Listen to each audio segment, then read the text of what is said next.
জামাই রেস্টুরেন্টে চলে আসলাম প্রথমবারের মতো খেতে। তো হ্যালো এভরিওয়ান, আসসালামু আলাইকুম। আশা করি সবাই ভালো আছেন। আলহামদুলিল্লাহ আমিও অনেক ভালো আছি। রেস্টুরেন্টে যাওয়ার জন্য রেডি হয়ে বাসা থেকে বের হলাম। তাড়াহুড়ার কারণে ছেলেকে জুতা পরানোর কথাই ভুলে গিয়েছিলাম, তাই তো রাস্তায় এসে জুতা পরানো হচ্ছে। এদিকে আবার গাড়ির জন্য অপেক্ষা করছি। এরপর অটোতে চড়ে নিলাম। এই তো আমার ছেলেটা তাকিয়ে আছে। লোকজন একটু বেশি হয়েছে, এজন্য একটু চাপাচাপি করে বসতে হয়েছে। আর করব, ঈদের ভিড়, গাড়ি পাওয়া যায় না এজন্য। যাই হোক, একটু কষ্ট হলেও আনন্দের সাথে এসে পড়েছি। গাড়ি থেকে নেমে রেস্টুরেন্টটা দেখা যাচ্ছে। এটা আসলে একটা মার্কেট, আর মার্কেটের উপরের ছাদে রেস্টুরেন্টটা ছিল। এই তো আমার মেয়ে আর আমার ভাগ্নি চলে যাচ্ছে। ওরা তো যাওয়ার জন্য অনেক খুশি, এই জন্য আগে আগে চলে যাচ্ছে। এই তো চলে আসলাম সেই ভাইরাল ছাদ রেস্টুরেন্টে। মাশাআল্লাহ, দেখতে অনেকটা সুন্দর। আমি তো এই প্রথমবার আসলাম, আমার কাছে অনেক ভালো লেগেছে। খোলা আকাশের নিচের খাওয়ার মজাই আলাদা। প্রাকৃতিক হাওয়া শরীরে জুড়িয়ে যায়, এজন্য অনেকটা ভালো লাগে। ঈদের পরের দিন থেকে আমার সব বোনেরা বলছিল যে চল তোদের রেস্টুরেন্ট থেকে একটু ঘুরে আসি, তাই আজ সবাই মিলে চলেই আসলাম। এই তো এসে আমি সব ঘুরে ঘুরে দেখতেছিলাম আর ভিডিও করতেছিলাম। আর আমার মেয়েটা এসে ওই লাভের ওখানে উঠতে চাইছে, কিন্তু ওটা একটু উঁচু ছিল, এজন্য একা একা উঠতে পারতেছিল না। একটু ঘুরে দেখার পর সবাই আমরা বসলাম। সবাই বসে বসে ভাবতেছিলাম কি অর্ডার করব। আর এদিকে আমি একটু ভাব নিচ্ছিলাম, দেখুন কেমন লাগছে সেটাই দেখতেছিলাম। ওদিকে আমার মেয়েটা বারবার ওই লাভের দিকেই গিয়েছিল ওখানে বসার জন্য, কিন্তু একা একা বসতে পারতেছিল না। এদিকে আবার আমার ভাগ্নিটা দুল খাচ্ছে আর বলতাছে দুল খেতে আমার অনেকটা ভালো লাগে, ও তো অনেক খুশি।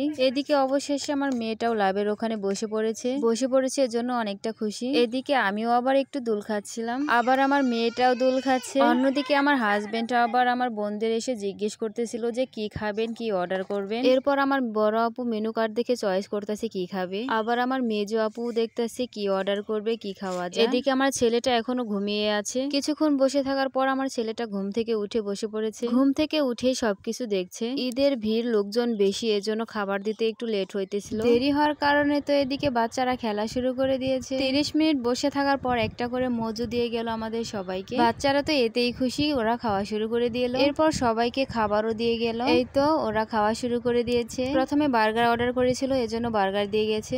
সব বাচ্চারাই বার্গার পছন্দ করে, বিশেষ করে আমার মেয়েটা বার্গার অনেক পছন্দ করে, ও আসলেই আগে বার্গার খাবে। এদিকে আমার ছেলেটাও সবার খাওয়া দেখে তাকিয়ে আছে, এজন্য ওকেও একটু খাইয়ে দিলাম। আমি ভিডিও করতেছিলাম, এজন্য আমার বড় আপু মজা করে ওকে আনাম বার্গার খাইয়ে দিচ্ছে, কিন্তু মুখ সরিয়ে নিচ্ছে, ও খাবে না। সবার খাওয়া দাওয়া শেষ করে এখন বসে রয়েছে। এরপর রাত হয়ে গেছিল, আর রাতের ভিউটা দেখুন কত সুন্দর। এজন্য লোকজন বেশি রাতেই আসে, কারণ রাতের ভিউটাই বেশি ভালো লাগে। আমরা এসেছিলাম সন্ধ্যার একটু আগে, এজন্য দিনের ভিউটাও দেখেছি, রাতের ভিউটাও দেখলাম। এরপর ঘোরাঘুরি শেষ করে এখন আমরা চলে যাব বাসায়। এখান থেকে এখন বেরিয়ে পড়লাম। রাত হয়ে গেছে, এজন্য গাড়ির জন্য একটু অপেক্ষা করতেছিলাম। এরপর গাড়ি পেয়ে গেলাম, গাড়িতে বসেছি। আজ এ পর্যন্তই, ভালো থাকবেন সবাই। আর ভিডিওটি যদি ভালো লেগে থাকে সবাই লাইক, কমেন্ট, শেয়ার করবেন, আর পেজটাকে ফলো দিতে ভুলবেন না। ধন্যবাদ সবাইকে।